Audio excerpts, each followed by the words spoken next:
pour commémorer le 81e anniversaire de l'appel du 18 juin 1940 par le général de Gaulle. Nommé général le 1er juin 1940, Charles de Gaulle devient quelques jours plus tard sous-secrétaire d'État à la Défense et à la Guerre dans le gouvernement de Paul Reynaud. Mais 15 jours après, le 16 juin, il apprend la démission du président du Conseil, son remplacement par le maréchal Pétain et la demande d'armistice.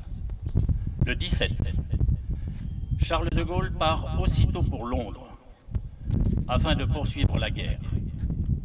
Avec l'accord de Churchill et après l'annonce de l'armistice faite par le maréchal Pétain, il prépare le texte de son discours.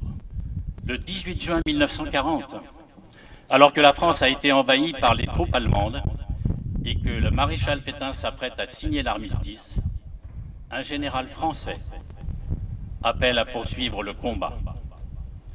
Sur les ondes de la BBC, Charles de Gaulle prononce un discours qui marquera la naissance de la résistance à l'Allemagne nazie. La flamme de la résistance française ne doit pas s'éteindre, conclut-il. De fait, ce discours que peu de personnes ont entendu en direct est considéré comme l'acte de naissance de la résistance française, qui s'organise à la fois à Londres et clandestinement sur le territoire français.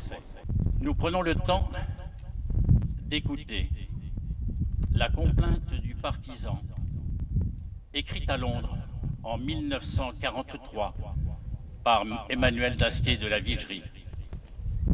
Que cette musique, que ces paroles demeurent pour nous un témoignage de liberté.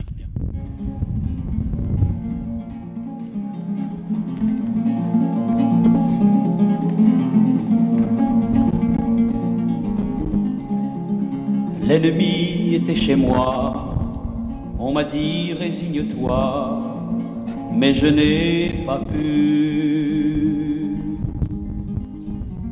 Et j'ai repris mon arme.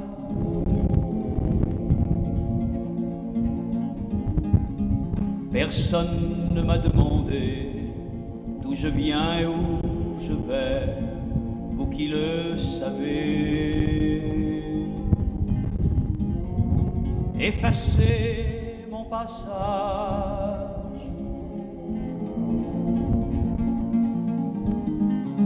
J'ai changé 100 fois de nom, j'ai perdu femme et enfant, mais j'ai tant d'amis.